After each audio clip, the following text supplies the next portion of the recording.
சாதனை பண்ணினாரோ அஷ்டாங்க யோகம் பண்ணினாரோ தபஸ் இதெல்லாம் நமக்கு தெரியாது. அந்த ஸ்லோகம் ஒரு தபஸை சொல்றது என்ன, மந்தஸ்மிதமுகாம் போஜம், அப்படி மலர்ந்த தாமரை போல அந்த லேசான சிரிப்பு அந்த முகத்துல இருக்கும், இல்ல இருந்துட்டே இருக்கும். போட்டோ எடுக்கிறத ஸ்மைல் பிளீஸ்ங்கிறான், கஷ்டப்பட்டு வரவழிச்சுக்க வேண்டியிருக்கு சிரிப்பை. அந்த கேமரா ஆஃப் பண்ண உடனே முகம் கூம்பி போயிடுறது, முடிஞ்சு போச்சு. உள்ளுக்குள்ள என்ன கவலையோ, சிரிக்க கூட முடியலையே நம்மளால. வாய் விட்டு மனசு விட்டு சிரிக்க முடியறதா இன்னைக்கு? முடியல. நம்மளை பார்த்து அடுத்தவன் சிரிக்கிறான், கை சிரிப்பா சிரிக்கிறான், அதுதானே நிஜம். கவலைப்பட்டுட்டே இருக்கும், சிரிக்க முடியல. அப்படி சிரிச்ச முகமா இருக்கான்ட்டா மகான்கள். ஏன்னா உள்ளுக்குள்ள ஆனந்தம் ததும்பின் இருக்கு, அதோட விளைவுதான் அந்த சிரிப்பு. அப்புறம் என்னன்னா மதுரா பாஷிணம், இந்த 2 வார்த்தை அந்த ஸ்லோகத்துல இருந்து எடுத்துட்டா அது தபஸ். எப்பவும் இனிமையாக மட்டுமே பேசுறது, எப்பவும் சிரிச்சுட்டே இருக்கிறது. அவர் கிருபையினால இந்த 2 தபஸ் நமக்கு வந்துடுத்துனா அதுக்கு மேல சாதிக்க வேண்டியது என்ன இருக்கு? எப்பவும் சிரிச்ச முகமா இருக்குது, யார்ட்டையும் கோபம் இல்லை, வாக்குல எப்பவும் மதுரமான வார்த்தை, தேவா தேவான்னு சொல்லிட்டு பகவன் நாமாவும் பிரணவாக்கார சப்தமுமா இருக்கிற ஒரு திருவாக்குன்னுட்டா அதுதான் தபஸ், அதுதான் காட்டின வழி. ஆனா அப்பேற்பட்ட பிரம்மனிஷ்டராக இருந்தும் கூட எல்லாருக்கும் அந்த நிலை புரியாதுங்கிறதுனால சகஜ ஸ்திதியில இருந்தவா குருநாதாள். ஆனா நம்மள மாதிரி உள்ள ஜனங்களுக்கெல்லாம் சுவாமி சொல்வார், மூர்த்தி தலம் தீர்த்தம் என்று முறையாய் தொடங்கினோர்க்கு வார்த்தை சொல்ல குருவும் வந்து வாய்க்கும் பராபரமேன்னு சொல்லுவார். அப்படி மூர்த்தி வழிபாடு, திவ்ய கஷேத்திர தரிசனம், புண்ணிய தீர்த்தங்கள்ல ஸ்நானம் பண்றது, சத் சங்கத்துக்கு போறது, நாமசங்கீர்த்தனம் பண்றது, அவரவர்கள் குல தர்ம அனுஷ்டானங்களை பண்றது, இதை பண்ணிக்கொண்டே இருந்தால்தான் சித்த சுத்தியாகி பிரேம பக்தி உண்டாகி பக்தியால் யோகம் காட்டி யோகத்தால் ஞானம் காட்டும் சத்திய ஞானானந்த சத்குருன்னு ஸ்லோகம். இந்த பக்தியில கனிஞ்ச மனசுலதான் கல்மஷம் இல்லாத நிலையில ஞானம் உண்டாகும். அந்த ஞானம் உண்டானதுக்கு அப்புறம் என்னன்னா ஆனந்தம் தானே, ஞானம் தானே ஆனந்தம்.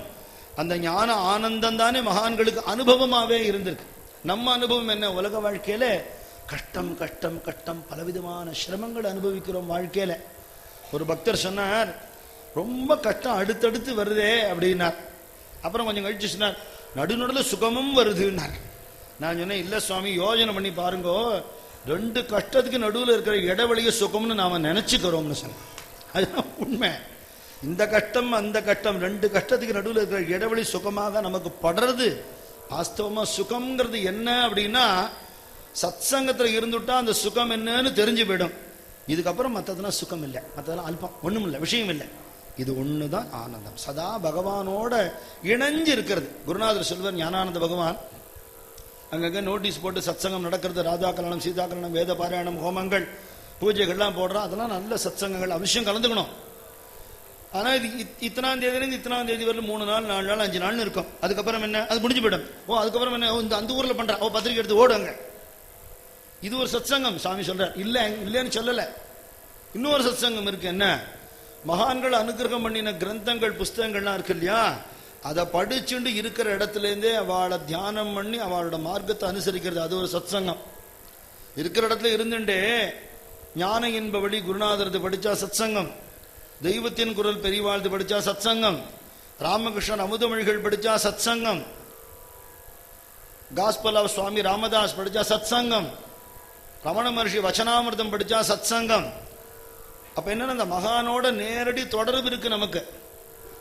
அந்த நேரத்தில் அவளோடவே நம்ம இருந்துடுறோம். மகான்கள் பக்த சரித்திரம், பக்த விஜயம், பெரிய புராணம் படிச்சா சத்சங்கம்.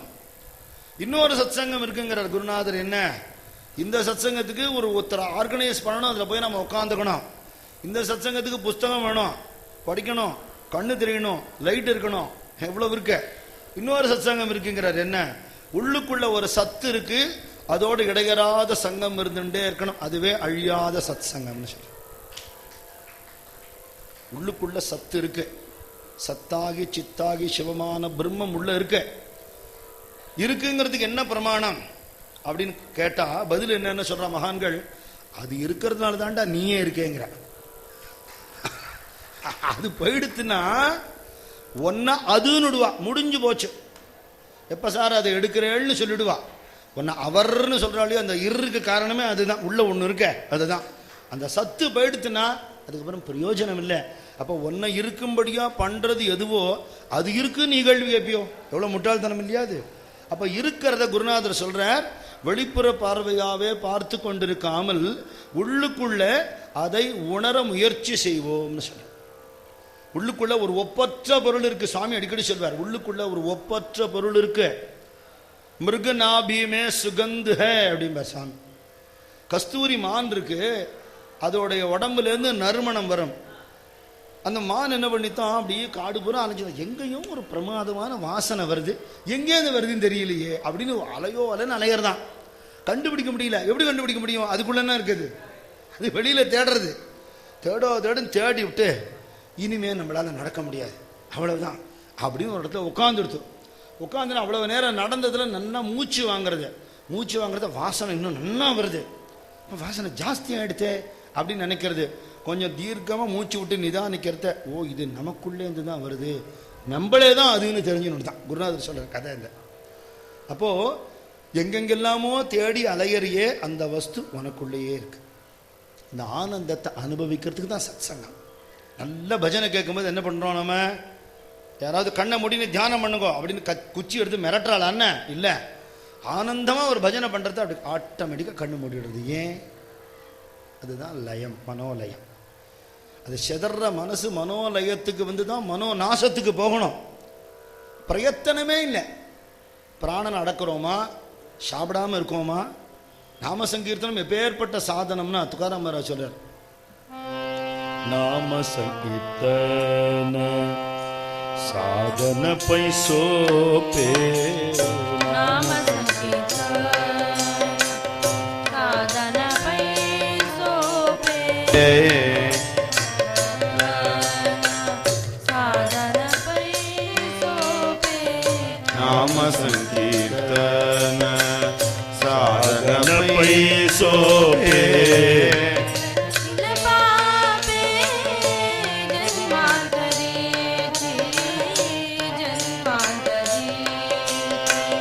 जलतील पापे जन्मांतरीची जन्मांतरीची, नाम संकीर्तन साधन पैसोपे, नाम संकीर्तन साधन पैसोपे, जलतील पापे जन्मांतरीची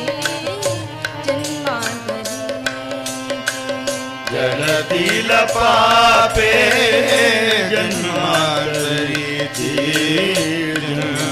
जन्मांतरीची, सायाच जावे वनांतरा नरगती, सायास जावे वनांतरा नरगती, सायास जावे वनांतरा नरगती, सायास जावे वनांतरा,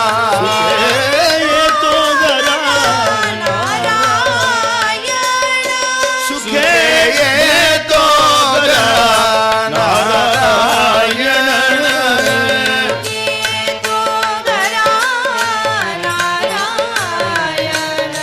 सुखे येतो गरा नारायण, नाम संकीर्तन साधन पैसोपे, जलतील पापे जन्मांतरीची जन्मांतरीची,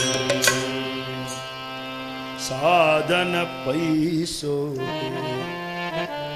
மகான்கள் ரிஷிகள் சொன்ன சாதனை ஏதோ நாங்க கண்டுபிடிச்சது இல்லை, ஆனா இருக்கிறதுலயே சீக்கிரம் பலன் கொடுக்கக்கூடியதும் ரொம்ப சுலபமானதுமா சொல்றோம். சாதன நாம சங்கீர்த்தன சாதன பைசோபே, the most easiest method. என்ன பண்ணும் பலன் என்ன? ஜலத்தீல பாப்பே ஜன்மாந்தரிச்சி நலகதி சாயாச, ஜன்ம ஜன்மமா பண்ணின பாபங்களை பஸ்மம் பண்ணிடும். உடம்ப சிரமப்படுத்திக்காத. நலகதி சாயாச நஜாவே வனாந்தரா, காட்டுக்கிட்டு போகாத, கஷ்டப்படாத. பாரதியார் சொன்னார் இல்லையா, காவி உடை வேண்டாம், கற்றை சடை வேண்டாம், பாவித்தல் போதும் பரமநிலை எய்துதற்கே. பூர்ண பாவ பக்தியோட பஜனை பண்ணு, நாமா சொல்லு, உனக்கு உண்டான கர்மாக்களை ஸ்ரத்தையோட பக்தியோட பண்ணு, பூர்வம், உனக்கு சிரமப்படாத. பட்டி கிடக்கணும் அப்படிங்கிறது ரிஷிகளோட தர்மம். நம்ம தர்மம் என்ன? காத்தால காஃபி டிஃபன், மத்தியானம் வயிறு படைக்க சாப்பாடு, ஜீரணாகிறதுக்கு முன்னாடி சாயந்தரம் காஃபியோட ஒரு ஸ்நாக்ஸு, வேற வழியில் கொஞ்சம் நடந்தால் தான் ராத்திரி போடுற டிஃபனை சாப்பிடவே முடியும். இதுதான் நம்ம நியமம். தப்பு இல்லைங்கிறா. சால்யான ஷட்ரச திந்து திருத்தவனாகி கிருஷ்ணா என பாரதி என்ன பிறந்த. வயர் ரொம்ப சாப்பிட்றா, இந்த ஏப்பம் விடும்போது கிருஷ்ணான்னு சொல்லிவிடு, அவ்வளோதானே, என்ன சிரமம் உனக்குங்கிற. துக்காராம் மகாராஜ் சொல்றார், சுக்கே காவே என்ன என்ன சாப்பிடு, கரா தயாச்சிய சிந்தனை, சாப்பிட்றத கண்டதை நினைக்காத, கொடுத்தவனை நினைச்சுக்கோ. யாரோ ஒருத்தர் சாப்பாடு போட்டார், அவரையா நினைச்சுட்டா தப்பு இல்லை, சமைச்சாலே அவாளையா நினைச்சுட்டா தப்பு இல்லை, இந்த சாப்பிட்டா ஜீரணமாகறதுக்கு ஒருத்தன் காரணமா இருக்கானே அவனை நினைச்சுக்கோங்க. கரா தயாச்சிய சிந்தனை எப்படி நினைச்சுக்கணுமா? தியாசி தில தியாசி தியாவி, எவன் கொடுத்தானோ கொடுத்தவனுக்கு கொடுக்கறதா நினைச்சுன்னு சாப்பிடுங்கிறார். உனக்குள்ள இருக்கிற பாண்டுரங்கனுக்கு ஊட்டுறதா நினைச்சுன்னு சாப்பிட்றான். சாப்பிட்றது ஒரு யோகமா போயிடுத்து உனக்குன்னு. சிரமப்படாத, சன்னா சௌக்கியமா இரு. நலகதி சாயாச நஜாவே வனாந்தரா சுகே ஏ தோ கரா நாராயண.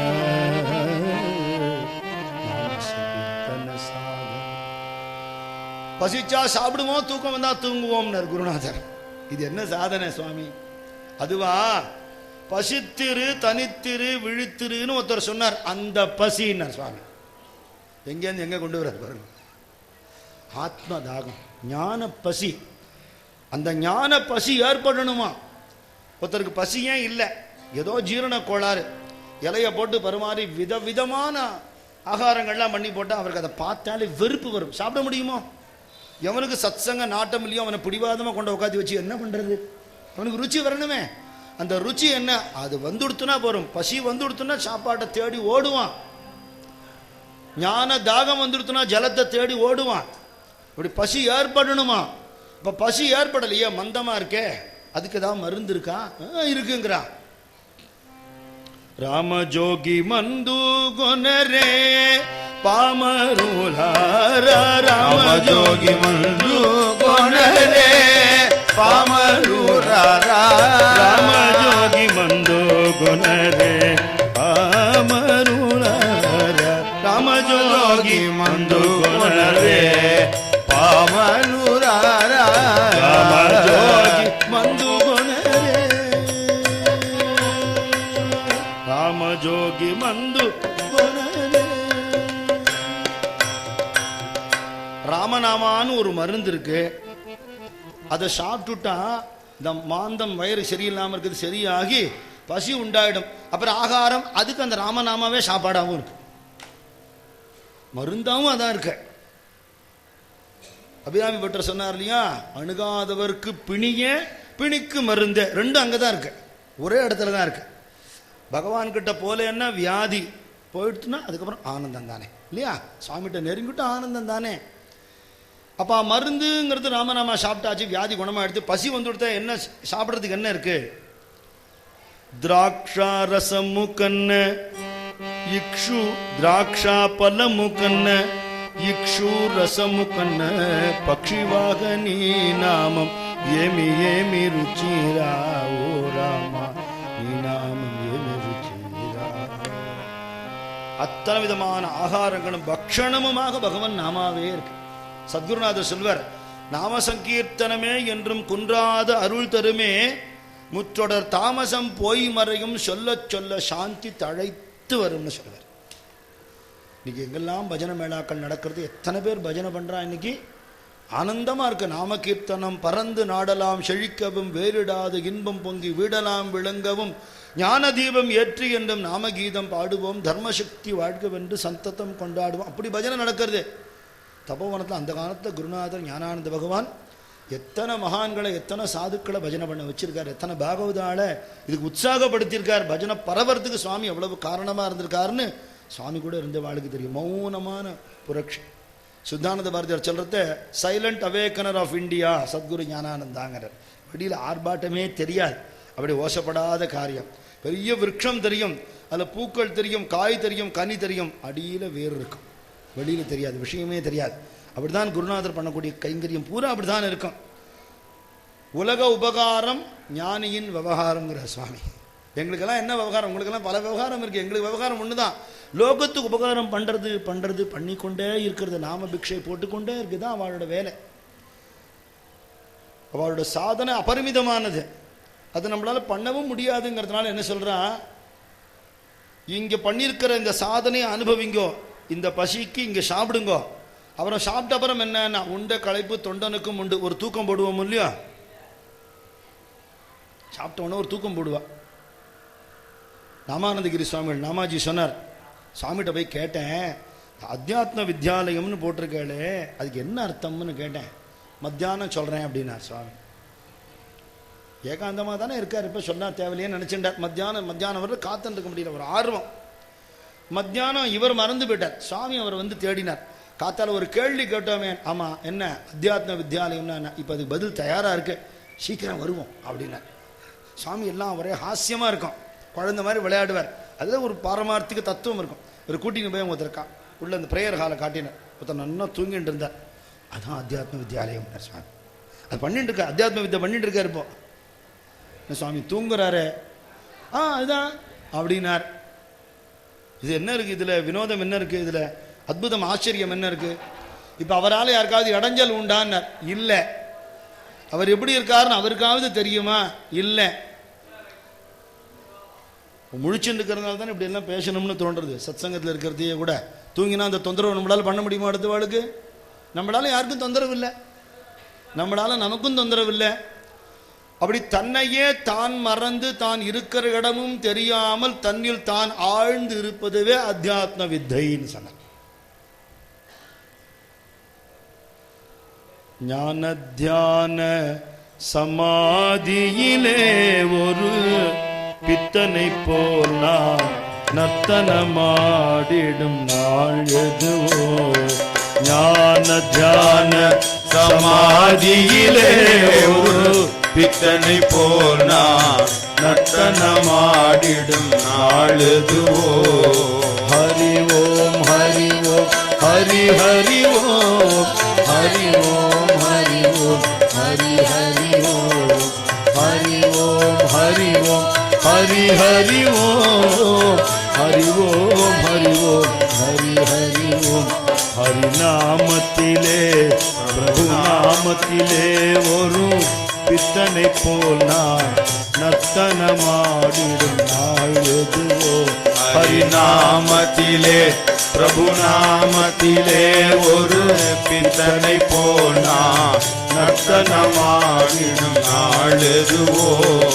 ஹரி ஓம் ஹரி ஓம் ஹரி ஹரி ஓம் ஹரி ஓம் ஹரி ஓம் ஹரி ஹரி ஓம் ஹரி ஓம் ஹரி ஓம் ஹரி ஹரி ஓம் ஹரி ஓம் ஹரி ஓம் ஹரி ஹரி ஓம்.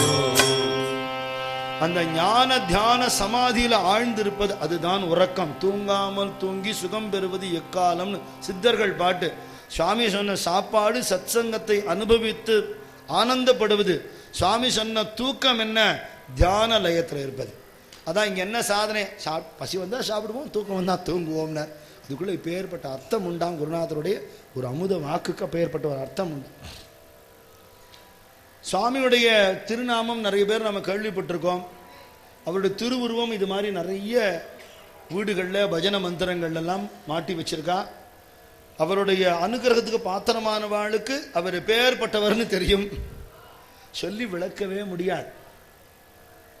ஹரிதாஸ் சுவாமிகள் ஒரு உபன்யாசத்தில் சொன்னார், ஒரு அருமையான ஒரு பதார்த்தம் பண்ணியிருக்கான், அதை சாப்பிட்டுட்டு இது எப்படி இருந்ததுன்னா நன்னா இருந்ததுன்னு சொல்ல முடியுமே தவிர அது எப்படி நன்னா இருந்ததுன்னு எப்படி விளக்க முடியாதோ ஒரு அல்ப விஷயம் குரு கிருபையை வர்ணிச்சிட முடியுமா, விளக்கிட முடியுமா?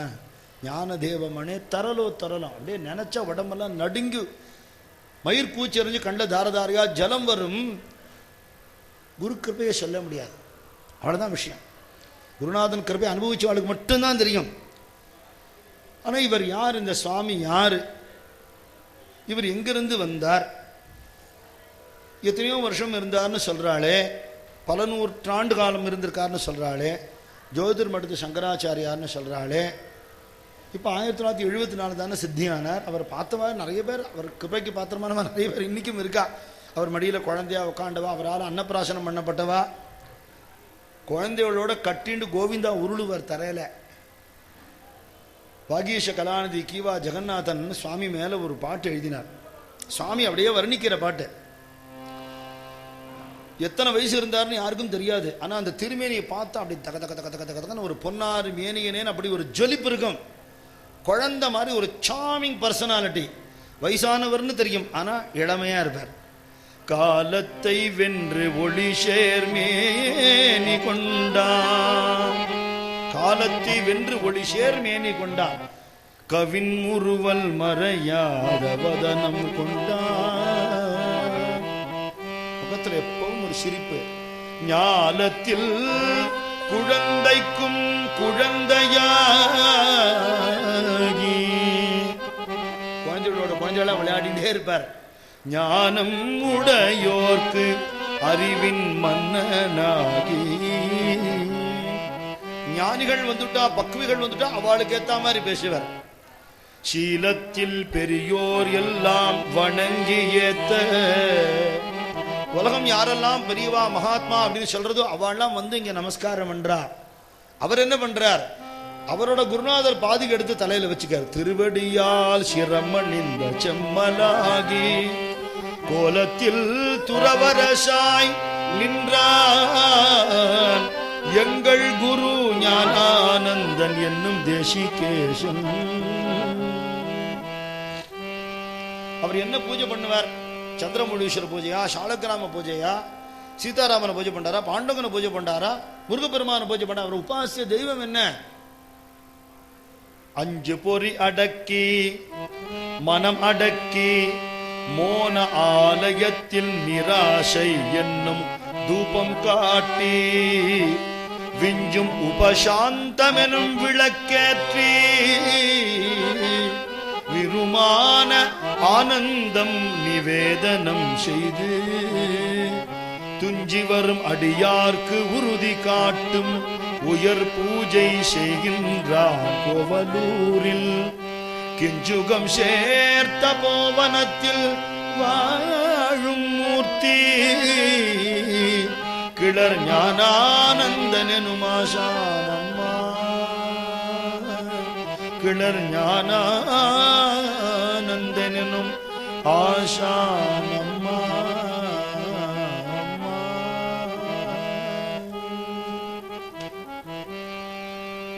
இந்திரிய நிகிரகம் பண்ணி ஒரு பூஜா கிரகம்னா சுத்தமா இருக்கணும். அங்கங்க குப்பை குப்பை இருந்தது நன்னா இருக்குமா?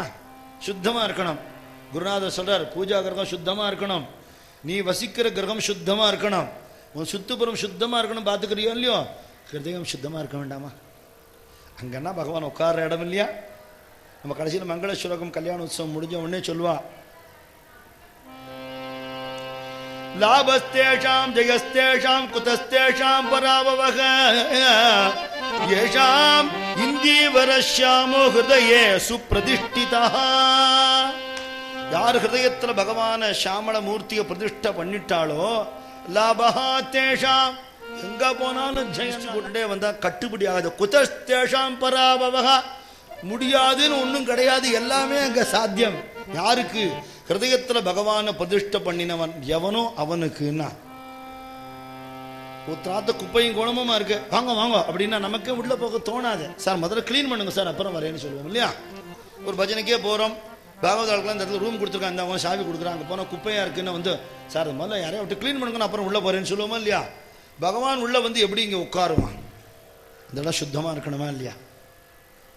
அபிராமி பட்டர் சொல்றாரா, எனக்கு சுத்தம் பண்ண தெரியல, தொடப்பக்கட்டையை கொடுத்து விட்டேன், நீயே சுத்தம் பண்ணிட்டு கை காலிட்டு வந்து உட்காந்துக்கோ.